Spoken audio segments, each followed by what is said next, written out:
Hi, I'm Sherlock.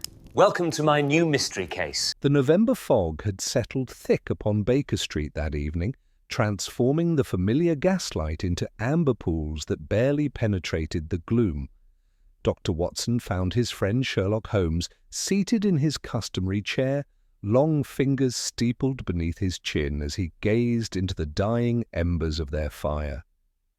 The familiar signs of restlessness were upon him, the slight tremor in his left foot, the way his grey eyes darted toward the window at every sound from the street below. "Another quiet day, Watson," Holmes remarked, without turning, as Watson hung his coat upon its peg. "The criminal classes of London appear to have taken a collective respite from their usual endeavours." Watson settled into his own chair with a weary sigh. "Perhaps that is a blessing, Holmes. Surely even you can appreciate a period of tranquillity." His companion's laugh was sharp and brittle. "Tranquillity, my dear fellow, is the enemy of progress. A mind such as mine requires constant stimulation, lest it turn inward upon itself with most unfortunate consequences."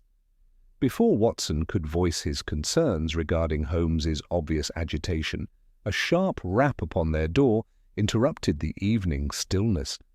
Mrs. Hudson's footsteps could be heard ascending the 17 steps, accompanied by the heavier tread of what appeared to be an official visitor in considerable urgency.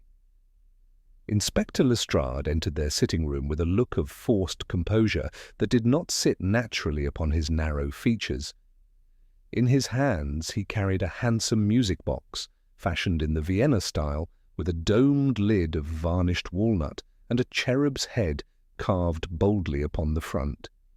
The figure's glass eyes were rendered with such refinement that in the gaslight they seemed moistened, and there, unmistakably, at the corner of the left eye, a tiny drop of liquid trembled and ran a glistening course down the cherub's cheek. "There!" Lestrade observed this phenomenon with a grimace. "You see it, Mr. Holmes? I am a practical officer. There's nothing in me of the poet. But there it is, plain as your hand." Holmes leaned forward in the languid fashion that was habitual to him when certain of being entertained. He looked not at the droplet itself, nor at the gilt filigree and tiny enamel flowers that adorned the lid, but at the hinge, at the brass catch, and at the felt platform's base. He touched nothing, yet his gaze seemed to hover and examine every detail. "Pray take a chair, Lestrade," he said at last, his voice smooth with the soft indolence that always presaged activity. "I note that you have not wound our visitor lest it should sing. A wise instinct for a man bereft of poetry." Lestrade sat heavily, his eyes moving warily between Holmes and the box. "No, Mr. Holmes, I have brought it to you precisely as we found it. May I say that I do not relish being made a fool of by a mechanical contrivance." Watson, who had risen out of sheer curiosity, glanced from one to the other. He had never yet known Lestrade to own defeat in the opening minutes of a case, unless the matter pricked his pride more keenly than usual, and the hint of moisture on the carved cheek struck him as a toy-maker's trick of no great moment. Yet there was a gravity in the inspector's manner that checked his inclination to speak.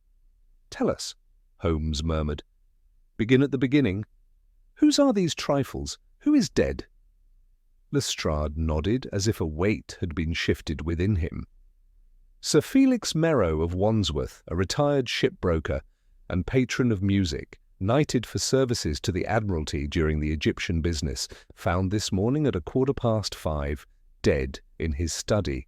I would say natural causes if it were not for the rest of it. The door was bolted on the inside and the only window fast, and there is no mark of violence upon the body."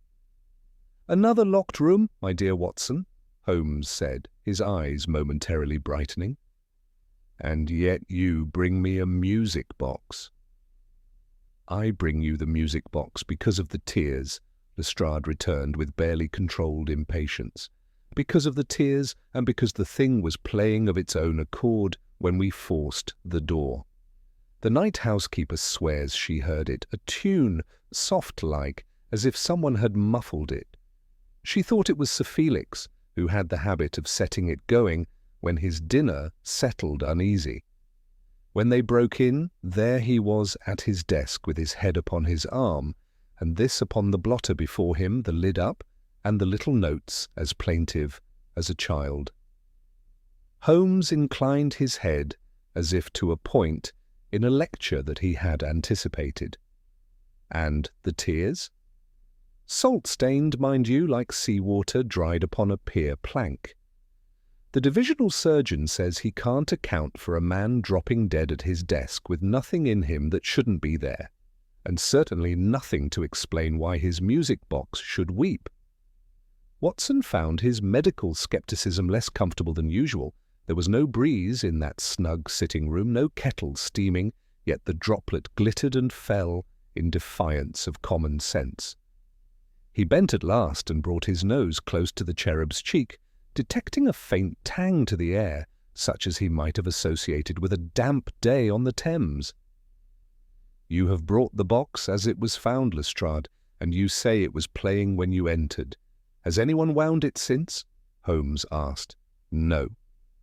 "And yet it is now silent, an unremarkable detail to the unschooled eye, and yet it would have saved you a morning had you made note. The box is a worn old fellow. It will not play itself a second time without encouragement. The fact that it played at all is most suggestive." Holmes extended a long forefinger and touched the music box, his nail tracing the line of the hinge, then the seam where the lid met the body. He brought his finger away and regarded its tip with interest. "You may have overlooked one detail, Lestrade, the faint powder upon the latch of your box, and the scuff upon your sleeve tell me that Lady Agatha Merrow, for Sir Felix has a sister, has he not, has been in possession of it within the last 12 hours. She pressed her cheek to the cherub to see if it would cry again, and left the faintest smear of violet powder. A trifling detail, and yet she is not a woman to put her cheek to anything without excellent cause. Lestrade stared in amazement. "How the devil did you know about Lady Agatha?" "The day is damp, the street foul, and you have not removed your overshoes, which tells me you had no breakfast before leaving the yard. When you forego breakfast for pride, Lestrade, I know that Scotland Yard is at last ready for Baker Street." Holmes rose with his characteristic easy grace. "Come, we will pay our respects to Sir Felix Merrow. If his sister is at home, you must explain to her that I am a doctor from Harley Street, with an unwholesome interest in musical curiosities."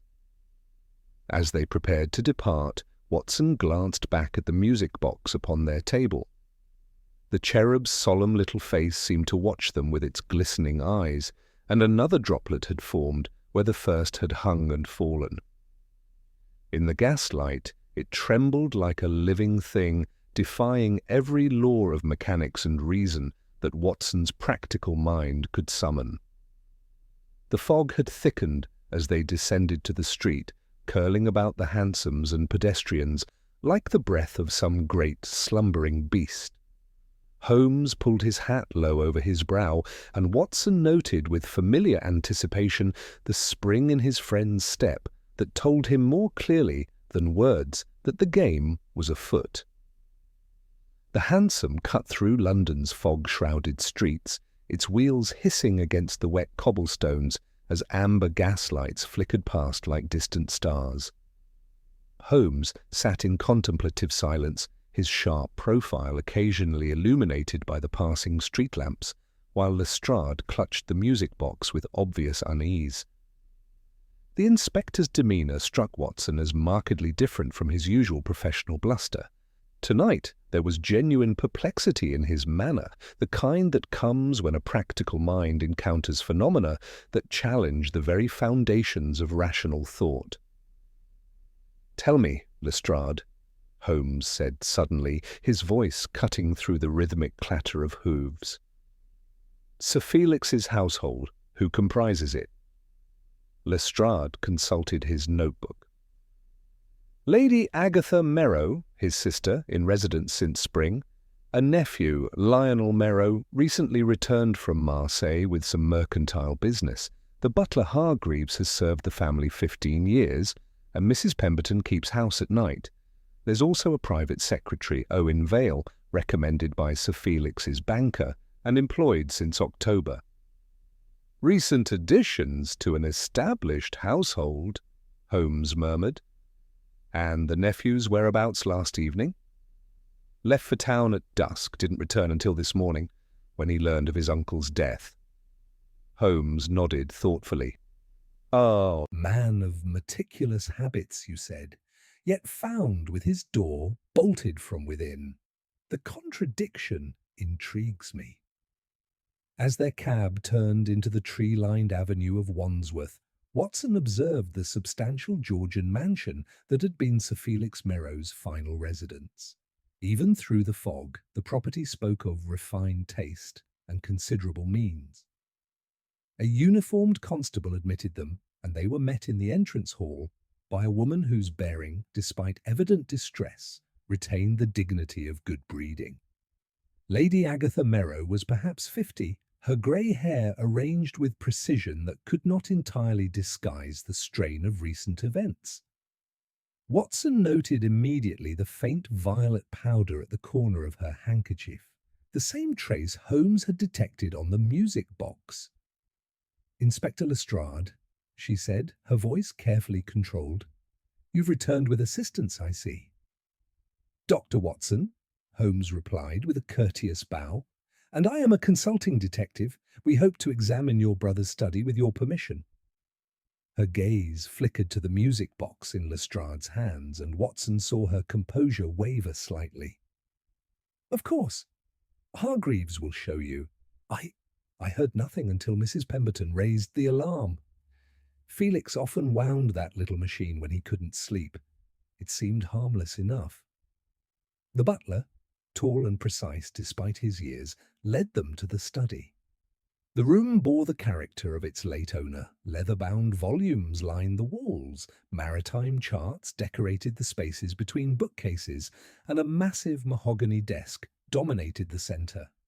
The French windows were securely fastened from within, confirming the locked-room nature of the mystery.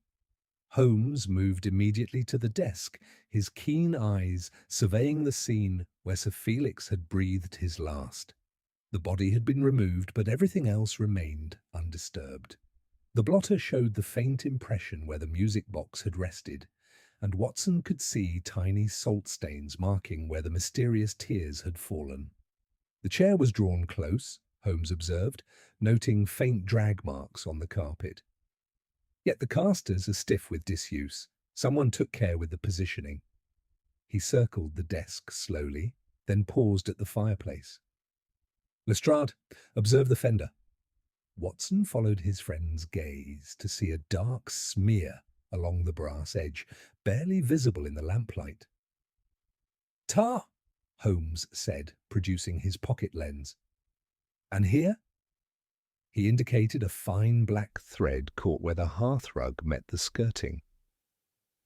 "Marine cordage, varnished. Someone with nautical connections has been in this room." Moving to the window, Holmes examined the latch carefully.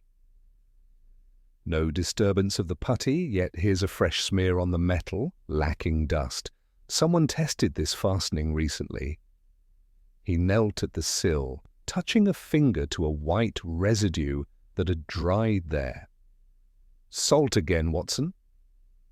Returning to the desk, Holmes lifted the top sheet of correspondence to reveal faint impressions on the paper beneath. Using the side of a pencil, he shaded the surface until ghostly letters appeared. "South Dock, 11. "An appointment," Lestrade said, leaning forward. "South Dock at 11 o'clock. "Possibly," Holmes replied, folding the paper carefully. "We must determine whether Sir Felix kept this engagement, or whether someone else did." He looked again at the spot where the music box had rested, his expression unreadable. The tears, the salt traces, the marine cordage all point toward the Thames. Yet our victim died in a locked room, apparently of natural causes. He straightened, his grey eyes bright with the familiar light of intellectual challenge. We shall need to speak with Mr. Vale and Mrs. Pemberton, and Lestrade, send a man to South Dock. Someone kept that 11 o'clock appointment, and I suspect they hold the key to Sir Felix Merrow's death.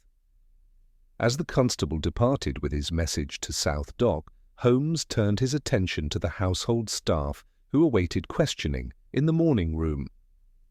Mrs. Pemberton, the night housekeeper, entered first, a woman of middle years whose usually composed demeanour bore the unmistakable marks of shock and grief. Her hands trembled slightly as she twisted her apron, yet her voice remained steady as she recounted the previous evening's events. "It was just past 4 o'clock, sir, when I heard it," she told Holmes, her eyes fixed upon the carpet. The music box playing soft-like, as if the lid were scarce open. Sir Felix was particular about that tune, said it reminded him of his dear Margaret, but this time it sounded muffled, distant, though I was passing right by his study door. Holmes leaned forward with interest. "You observed nothing else unusual?" "There was a queer smell, sir, tarry like the river on a damp morning, and when I knelt to listen closer, I felt a wetness beneath the door, though when I touched it with my fingers, it had dried to a tackiness that smelt of salt." She shuddered at the memory. I knocked and called, but heard no answer. The bolt was drawn, as always when he worked late. "The music, how long did it continue?" "Perhaps a quarter-hour, sir. Then it stopped sudden-like. I thought he'd wound down for sleep. It wasn't until I came to light the morning fires and found the door still bolted that I grew concerned." When Mrs. Pemberton had been dismissed, Owen Vale appeared in the doorway with the nervous precision of a conscientious clerk, thrust unwillingly into circumstances beyond his experience. He was a pale young man of perhaps 30, his dark hair carefully arranged, and his modest attire speaking of education rather than inheritance. "Mr. Vale," Holmes began, noting the ink stains upon the secretary's fingers and the slight tremor in his hands, "you were the last to see Sir Felix alive." "Yes, sir. I departed at 8:30 after we finished reviewing his correspondence. Sir Felix seemed in excellent spirits, mentioned he might listen to his music box before retiring. We had been discussing his shipping investments, nothing that would cause undue concern." "These investments, did they include properties at South Dock?" Vale's start of surprise was unmistakable. "Why, yes, sir. Sir Felix had received an inquiry about some warehouses there, property he'd acquired years ago but rarely visited, and Mr. Blackwood had expressed interest in purchasing the leases. Sir Felix seemed quite intrigued by the proposal." Holmes exchanged a meaningful glance with Watson. "And his nephew, Mr. Lionel Merrow, what was their relationship?" A flush crept across Vale's features. "Mr. Lionel is a spirited young man with rather extravagant tastes. Sir Felix hoped he would take greater interest in the family business, but there were disagreements about Lionel's investments, his ventures in Marseille. Nothing beyond the usual family concerns, you understand?" At that moment, Lestrade returned from his inquiries, his expression grim. "No sign of young Merrow, Mr. Holmes. His rooms are empty. Looks like he left in considerable haste. The landlady says he departed before dawn with a single valise." Holmes received this information with that peculiar smile that Watson had learned to associate with his friend's moments of greatest intellectual satisfaction. "Indeed, Lestrade. How remarkably convenient for our investigation that the most obvious suspect should remove himself so thoroughly from scrutiny." "Then he's our man?" Lestrade asked, his relief evident. "Simplicity, my dear Lestrade, is often the most elaborate disguise," Holmes replied, moving back to examine the study once more. His keen eyes swept over the too-perfect arrangement of papers, the precisely positioned chair, the undisturbed window latches, the locked room, the weeping cherub, the salt traces, the marine cordage. These speak not of crude opportunism, but of a mind that delights in theatrical complexity. A constable's approach interrupted his observations, and the young officer presented himself with a salute. "From South Dock, sir?" "The watchman confirms a gentleman called at 11 sharp last evening, asking after a packet for Mr. Merrow. Left this for S.M. with instructions it be held until claimed." He produced a small parcel wrapped in stained sailcloth. Lestrade cut the twine to reveal a brass winding key, its square socket green with verdigris, and its head fashioned in the form of a rope knotted about an anchor. Holmes weighed it thoughtfully in his palm, noting the shallow scratches about the socket and the residual tang of salt upon the metal. "Curious," he murmured, returning the key to its wrapping. "The game grows more intricate by the hour, Watson.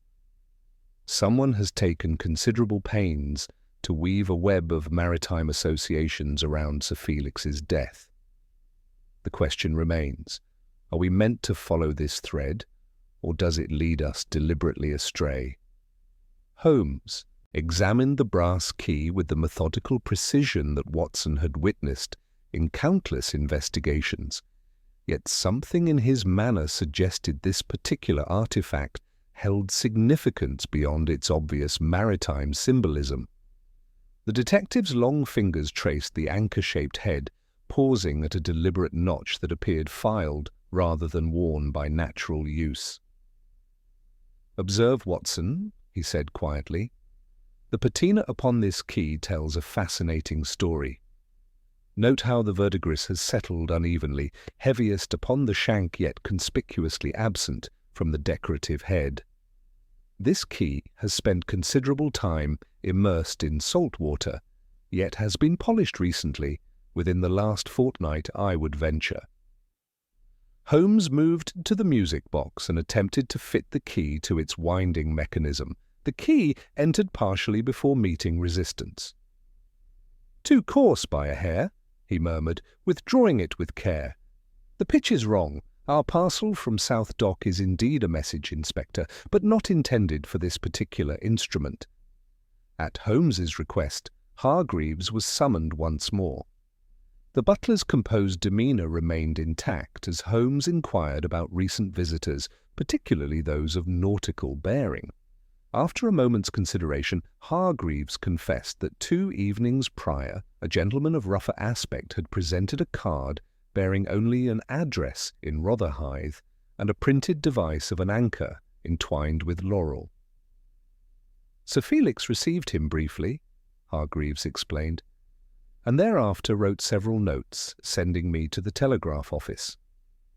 The gentleman spoke with authority about shipping matters, though his manner was somewhat theatrical, as if he were performing a role rather than conducting genuine business." Holmes's eyes brightened at this observation. "A perceptive comment, Hargreaves. Did Sir Felix seem concerned by this visit?" "Not concerned, sir, but intrigued. He mentioned that certain details required verification through his old Admiralty contacts." Lady Agatha appeared in the doorway, her earlier composure showing fresh signs of strain. "Gentlemen, I feel compelled to share matters concerning my brother that I perhaps should have mentioned earlier." She settled into the leather chair beside the fireplace, her hands clasped tightly. Felix was not merely a retired shipbroker. During his years with the Admiralty, he became involved in intelligence gathering, a role he never entirely abandoned even after his knighthood. Watson felt the familiar stirring of revelation that accompanied Holmes's more complex cases. The maritime clues suddenly took on new significance. 3 weeks ago, Lady Agatha continued, Felix received that visitor, Mr. Cornelius Blackwood, claiming to represent foreign investors interested in warehouse properties. But Felix grew suspicious when Blackwood displayed knowledge of shipping routes and cargo schedules far too detailed for a mere property speculator. Holmes leaned forward with renewed interest. "Your brother began investigating this Blackwood?" "Through his Admiralty contacts, yes. What he discovered alarmed him considerably. Blackwood was associated with a smuggling operation using legitimate shipping manifests as cover. Felix had arranged to meet Inspector Morrison of the River Police last night at 11 o'clock, not to conduct business, but to present evidence warranting official investigation." The revelation struck Watson with sudden clarity. The appointment notation, South Dock 11, had not been a meeting with criminals but with the authorities. Yet someone had appeared to collect the mysterious key, someone aware of Sir Felix's true intentions. Holmes rose and began pacing, his mind evidently racing through implications. "The entire tableau becomes clear now," he said, his voice taking on that tone of intellectual satisfaction Watson knew so well. "The weeping music box, the salt traces, the marine cordage, the theatrical sailor at South Dock, all elements designed to suggest supernatural intervention or maritime vengeance. But the true artistry lies not in the elaborate falsehoods, but in the subtle manipulation of genuine sentiment." He paused beside the music box, regarding it with fresh understanding. This mechanism was recently repaired, was it not? The cherub's tears are not supernatural weeping, but a carefully engineered effect, condensation created by specific environmental conditions within the modified mechanism. Someone understood that the music box's sentimental significance to Sir Felix would make it an ideal vehicle for misdirection.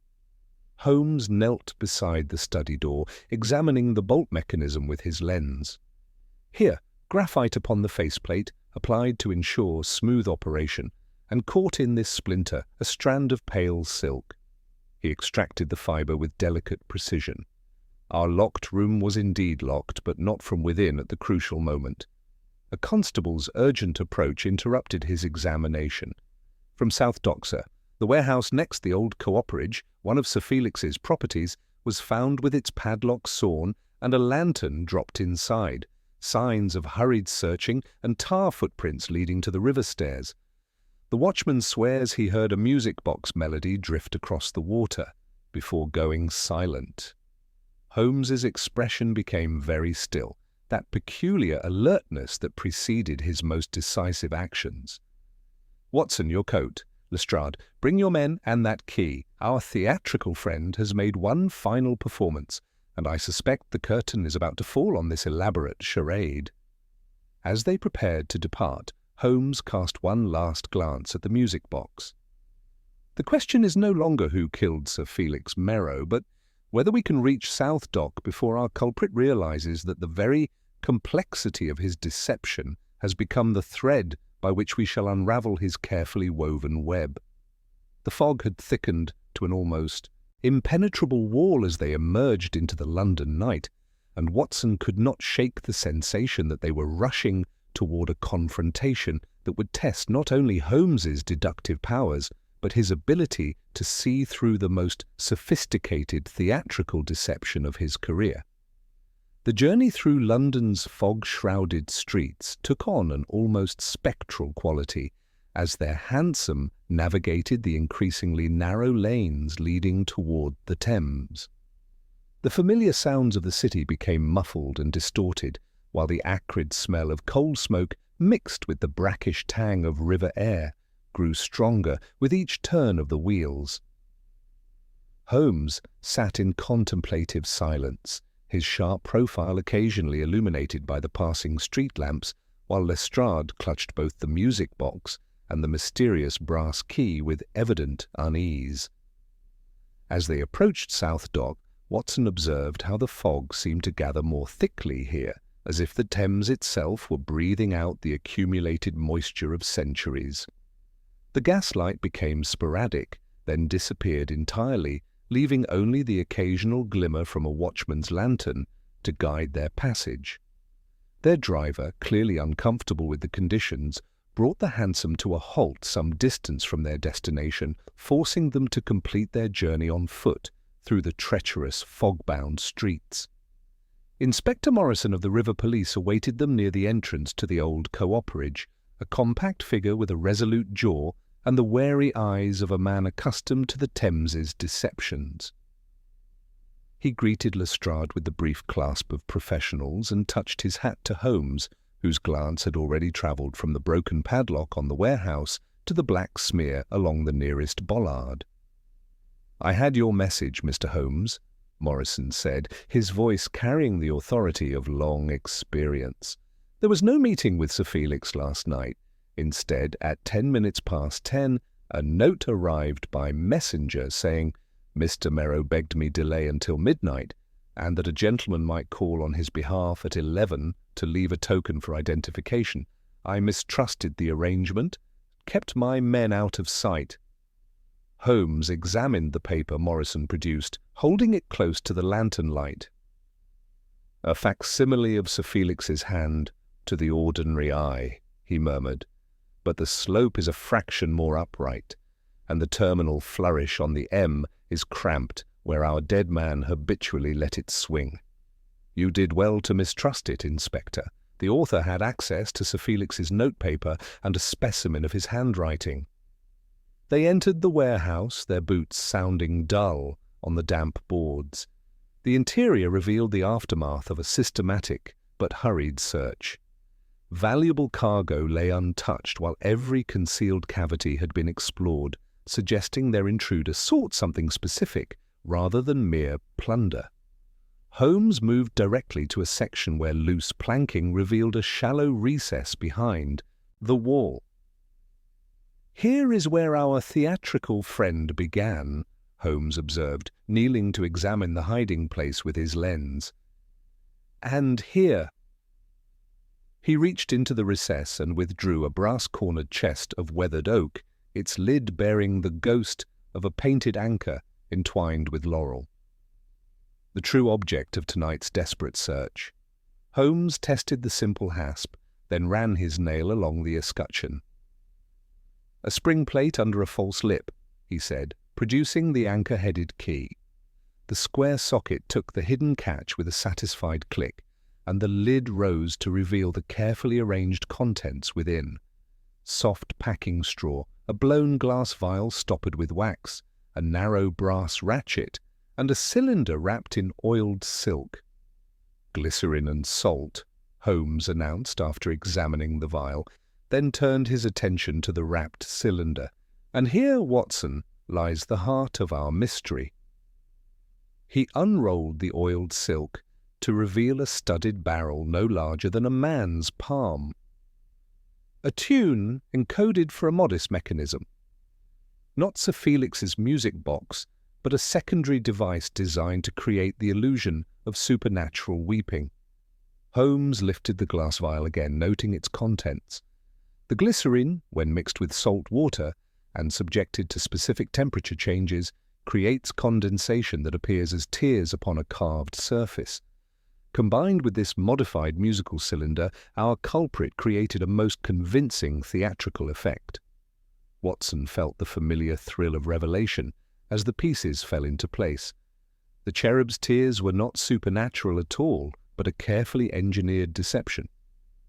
"Precisely, my dear fellow. Someone with considerable mechanical knowledge modified Sir Felix's beloved music box to create this weeping effect, knowing it would confuse and misdirect any investigation.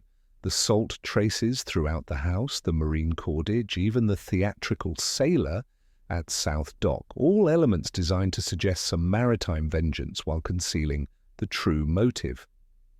A commotion from the river stairs interrupted Holmes's explanation.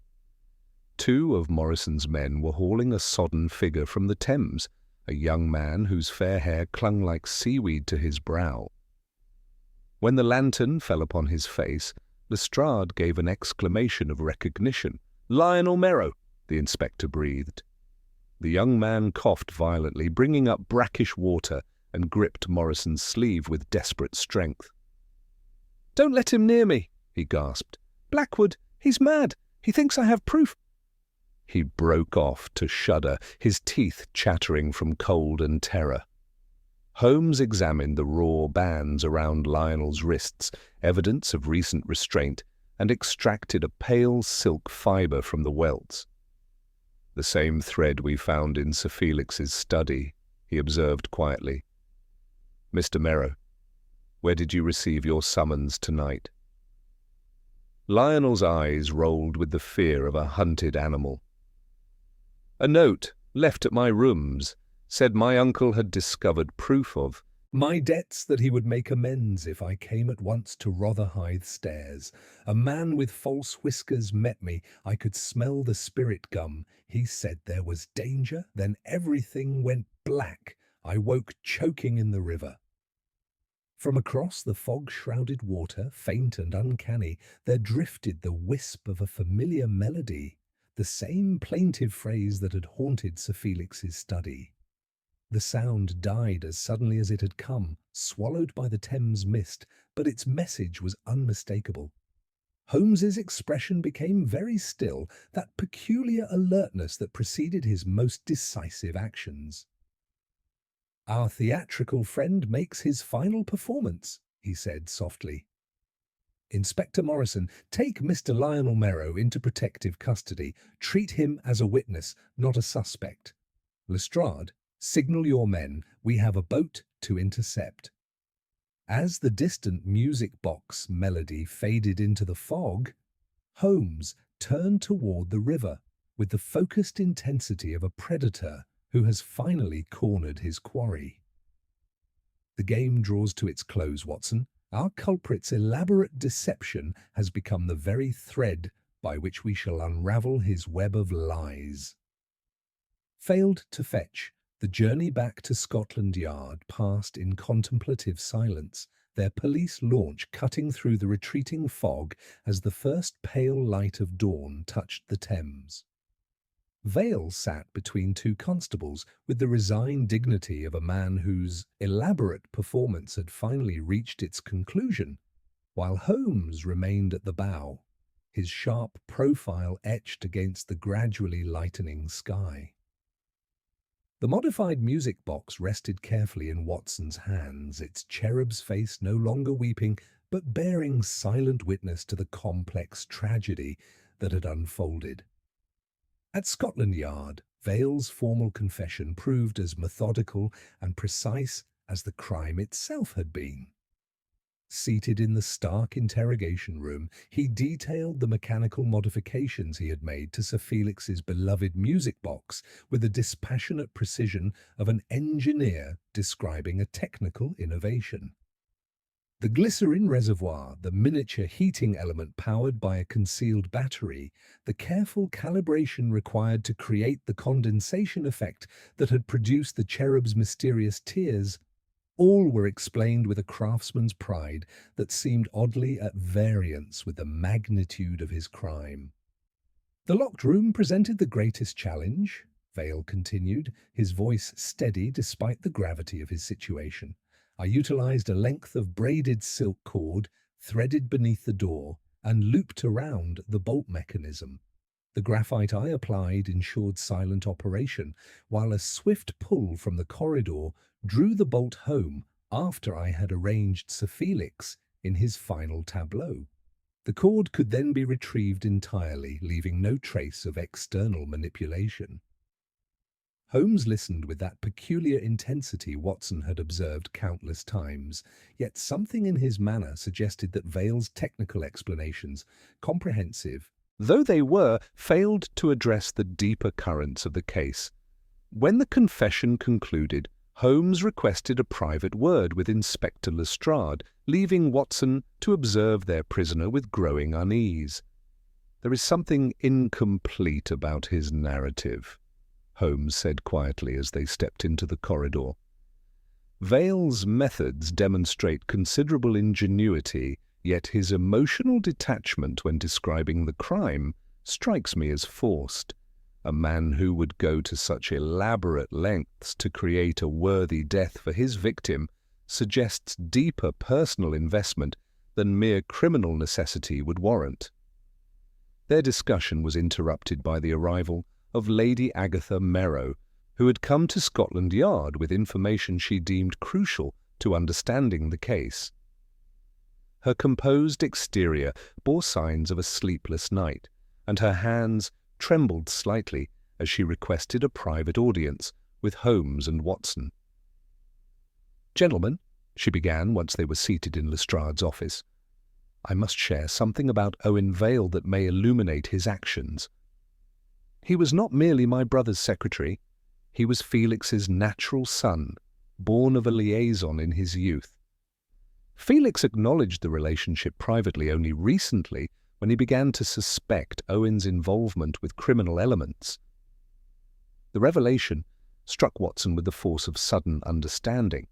The intimate knowledge of Sir Felix's habits, the access to personal correspondence, the sentimental attachment to the music box melody that reminded Sir Felix of his late wife, all took on profound new significance in light of this familial connection. Felix discovered Owen's debts and his manipulation of warehouse records for the Blackwood smuggling operation, Lady Agatha continued, her voice carefully controlled. But rather than expose him immediately, Felix offered reconciliation. He would pay Owen's debts and provide him with legitimate employment away from London. He hoped that knowledge of their blood connection might turn Owen from his destructive path. Holmes leaned forward with renewed interest. Yet Vale chose murder instead of redemption. Owen convinced himself that Felix's discovery made exposure inevitable, she replied, her composure finally giving way to grief. He believed his father's death was the only path to safety, yet he could not bear to make it crude or dishonourable. The elaborate theatrical elements, the weeping cherub, the maritime symbolism, the locked room mystery, were his attempt to create a death worthy of the man he both loved and feared. The psychological complexity of the crime now stood revealed in all its tragic dimensions. Vale had not merely committed murder, he had orchestrated an elaborate filicide, destroying the father who had finally acknowledged him, while simultaneously honouring that father's romantic nature through the very artistry of the crime itself. When they returned to the interrogation room, Holmes addressed Vale with a gentleness that surprised Watson. "Your father offered you redemption, yet you chose this elaborate tragedy instead. Why?" For the first time, Vale's composure cracked, and tears, genuine tears, unlike those he had engineered for the cherub, traced down his cheeks. "I had convinced myself it was too late for redemption," he whispered. "My debts, my associations with Blackwood's operation, the evidence Felix had gathered. I believed exposure was inevitable, regardless of his forgiveness. I thought to give him a death surrounded by the sentiment he cherished, even as I silenced him forever." Holmes rose and moved to the window, gazing out at the fog-shrouded street with an expression of profound weariness. "A patricide dressed as poetry," he murmured. "You created not merely a perfect crime, but a perfect tragedy, honouring your father's romantic nature while destroying the very man who sought to save you." As they prepared to leave Scotland Yard, Watson reflected on the strange alchemy by which love and fear had transmuted into such destructive artistry. The case was closed, the criminal in custody, yet the music box's cherub seemed to weep still, not with the artificial tears Vale had devised, but with the genuine sorrow of a son who had chosen elaborate murder over simple forgiveness, creating beauty from betrayal and sentiment from the deepest of human tragedies. The afternoon shadows lengthened across Scotland Yard as Holmes, Watson and Lestrade remained in the interrogation room, the weight of Vale's confession settling upon them like the persistent London fog. Yet something in Holmes's manner suggested that the case, despite its apparent resolution, continued to occupy his restless intellect with questions that demanded answers.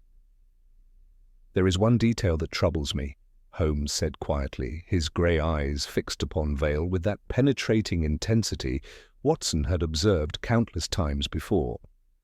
"The locked room, the salt traces, the timing of the music box, all suggest a more sophisticated delivery mechanism than mere proximity to glycerin tears could accomplish." Vale, who had maintained his composure throughout his confession, now showed the first signs of genuine surprise. "You have deduced the truth of it, haven't you, Mr. Holmes?" "The cherub's head was hollow," Holmes continued, his voice taking on that tone of inevitable conclusion Watson knew so well. "Not merely to hold glycerin for tears, but to contain a more deadly payload. The music box itself was the murder weapon, a miniature gas chamber that released concentrated vapors when the mechanism reached its final notes." Watson felt the familiar chill of revelation as the true sophistication of the crime became apparent. Sir Felix poisoned himself by breathing the air around his beloved music box. "Precisely, Doctor. The salt traces we found throughout the house were not mere theatrical props, but residue from the chemical reaction that converted liquid poison into breathable vapor. Sir Felix wound the mechanism himself, as was his nightly custom, never knowing that his final act would be to trigger his own death." Vale nodded slowly, a mixture of pride and remorse crossing his features. "The modification required considerable technical knowledge, but I could not bear the thought of violence, of seeing fear in his eyes. This seemed gentler. He died listening to the melody that reminded him of his beloved Margaret, never knowing what was happening." Lestrade, who had remained silent during these revelations, now leaned forward with renewed interest. "But what of this Blackwood character? If you created the identity, who was running the actual smuggling operation?" "The operation was genuine enough," Vale replied, his voice growing weaker with exhaustion. "Cornelius Blackwood died in Marseille 3 months ago, but his criminal network survived him. I discovered their records through my legitimate work with shipping manifests and saw an opportunity for blackmail.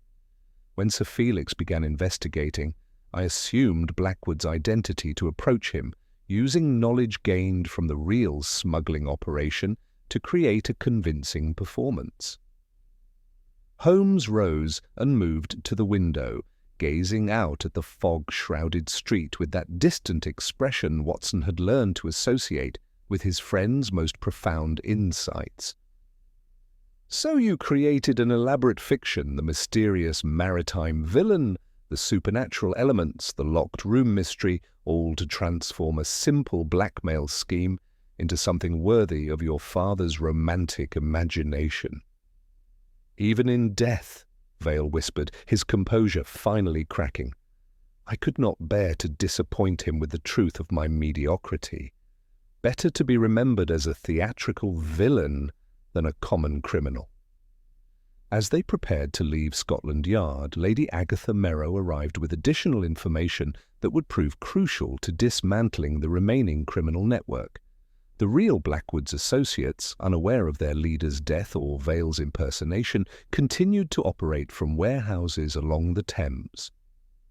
Sir Felix's intelligence gathering had identified several key locations, information that would now serve to complete his final mission, even in death. Holmes accepted the documents with that peculiar mixture of satisfaction and melancholy that Watson had observed in the aftermath of their most complex cases. "A man who murdered his father rather than accept forgiveness," he murmured as they descended the steps of Scotland Yard, "and who created such elaborate artistry around his crime that he transformed patricide into a perverse form of filial devotion." The fog had begun to lift as they made their way through London's evening streets, yet Watson could not shake the sensation that they were approaching not the end of their investigation, but its most dangerous phase. The Blackwood operation remained active, its leaders unaware that their carefully constructed network had been compromised by a dead man's impersonation and a son's elaborate revenge. "The game is far from over, Watson," Holmes said quietly as their hansom turned toward Baker Street. "We have solved the mystery of the Weeping Cherub, but the criminal network that inspired Vale's deception still operates in the shadows of the Thames. Tomorrow, we hunt the real criminals who unknowingly provided the stage for this elaborate tragedy."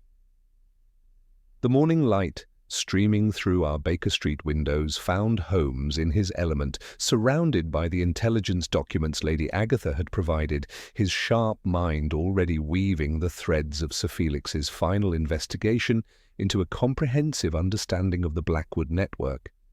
The fog had lifted entirely, revealing a London sharp-edged and purposeful, while Holmes himself displayed that focused energy Watson had learned to associate with the final phase of their most significant cases.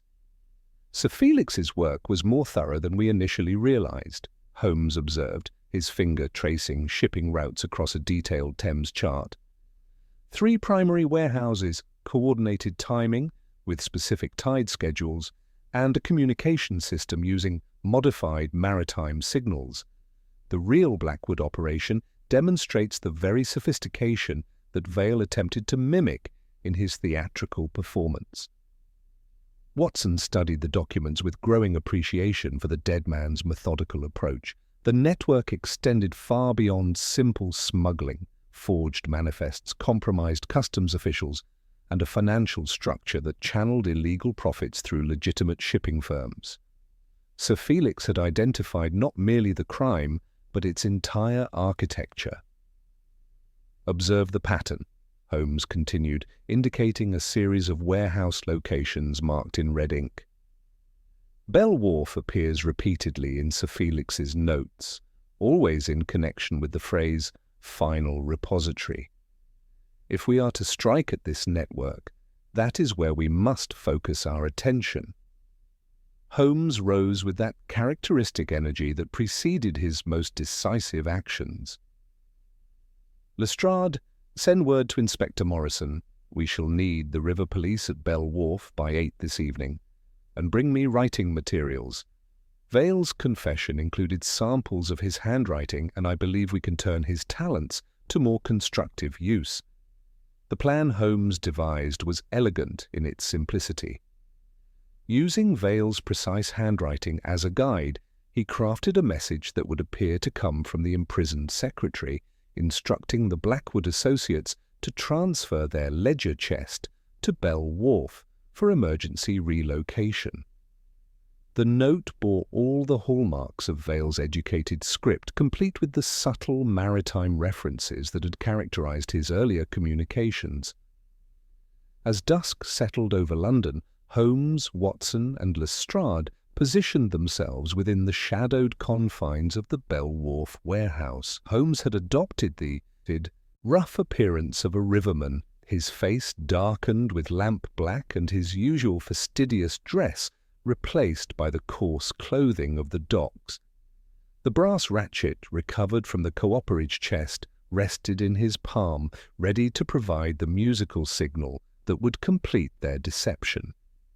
The criminals arrived with the falling darkness, 2 men who moved through the warehouse with the quiet familiarity of those for whom such places held no mysteries. The first was broad-shouldered with a healed knife scar running from ear to chin, while his companion was a narrow man whose eyes never ceased their calculating assessments. They carried no lantern, but their knowledge of the space rendered light unnecessary. Holmes waited until they had located the false wall Sir Felix had identified in his notes, then raised the brass mechanism to his lips. The plaintive melody that had haunted their investigation whispered through the warehouse like the breath of a ghost, and the 2 men relaxed visibly. Their expected signal answered. The broad man knelt to pry at the concealed panel while his companion kept watch. Within moments, they had extracted the anchor and laurel chest, its brass corners gleaming dully in the filtered moonlight. The narrow man produced a key, not the decoy recovered from South Dock, but a genuine article that opened the chest with practiced ease. Holmes allowed them to examine the contents for precisely 30 seconds before ending the charade. The melody ceased abruptly, replaced by his sharp whistle, and the warehouse erupted into coordinated action. Morrison's men surged through the waterside entrance, while Lestrade's constables blocked the landward exit, their truncheons gleaming in the sudden flare of bull's-eye lanterns. The struggle was brief, but decisive.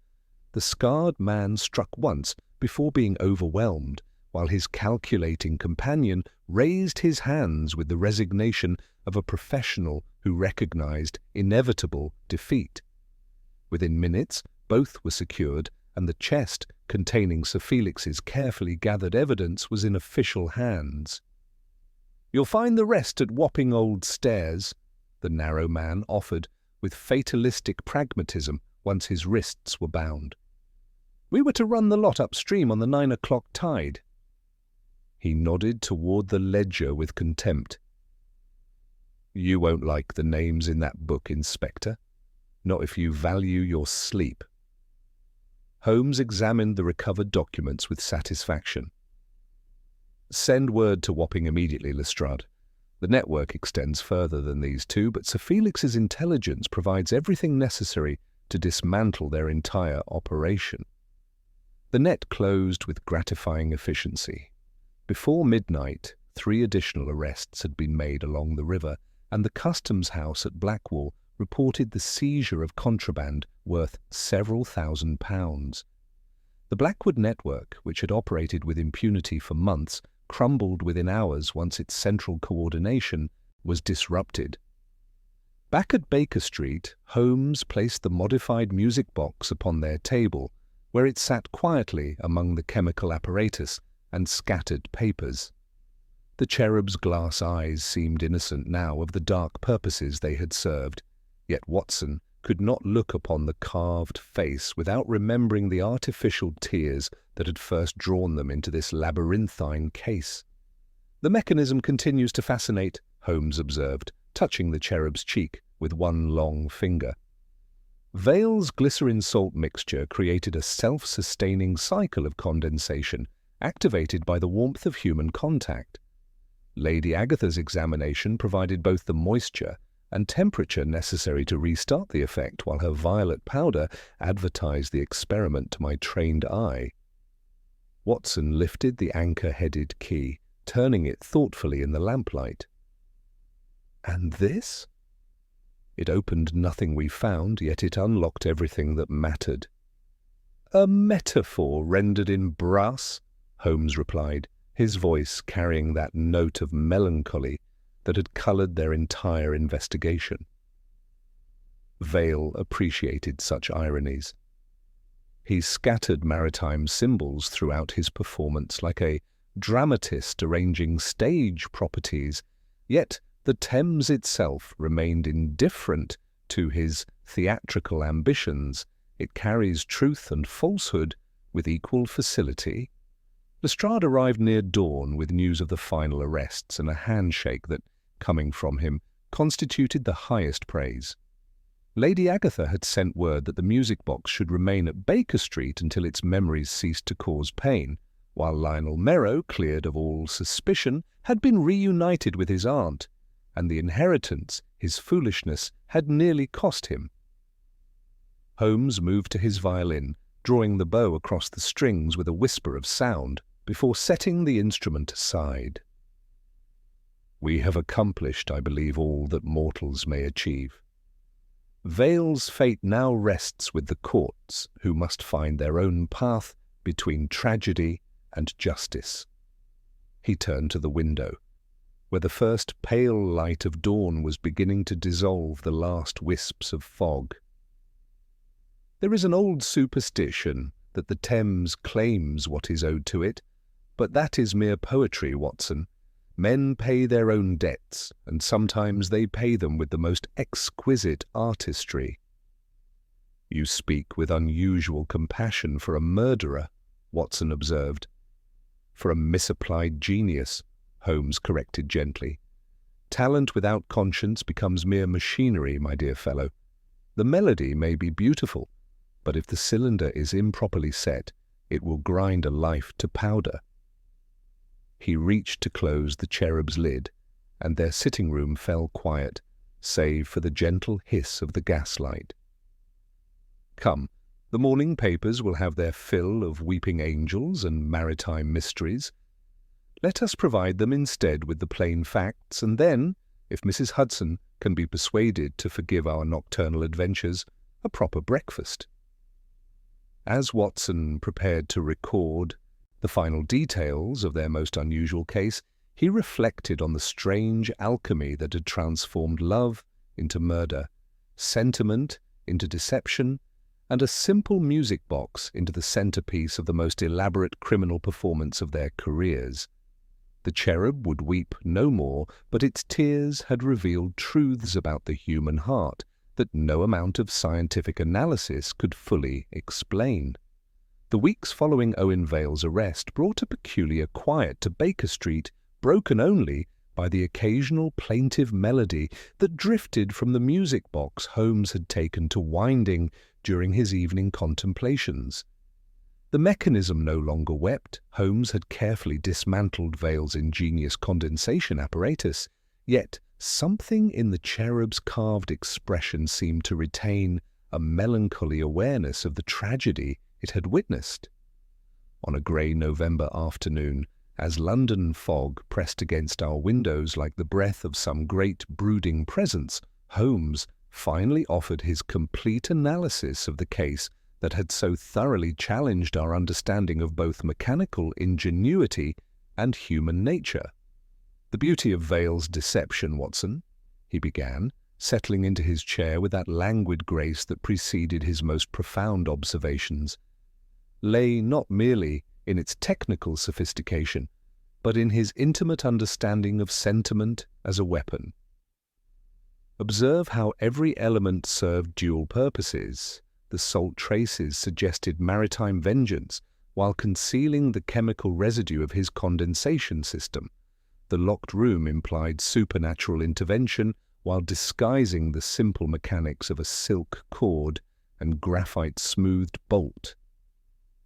Holmes lifted the music box, his long fingers tracing the cherub's features with unusual gentleness. The temperature-activated glycerin mixture was perhaps his masterpiece, requiring human warmth to function, ensuring that anyone who examined the cherub with curiosity would inadvertently restart the weeping effect. Lady Agatha's violet powder upon the carved cheek told me she had tested what the servants whispered, yet the tears appeared only later in our warmer sitting room. "But the locked room mechanism?" Watson inquired, still marvelling at the case's complexity. "Elementary, yet elegant," Holmes replied, producing from his desk drawer the strand of pale silk he had recovered from the study door. A braided cord passed beneath the door and looped around the bolt mechanism. The graphite ensured silent operation, while a swift pull from the corridor drew the bolt home after Vale had arranged his father in that final, sentimental tableau. The cord could then be retrieved entirely, leaving no trace of external manipulation. Watson observed his friend's expression grow distant, that peculiar melancholy that had marked Holmes's manner since the case's resolution. "You speak of technical brilliance, Holmes, yet I sense the human tragedy weighs more heavily upon your mind." "Indeed," Holmes murmured, his grey eyes reflecting the firelight.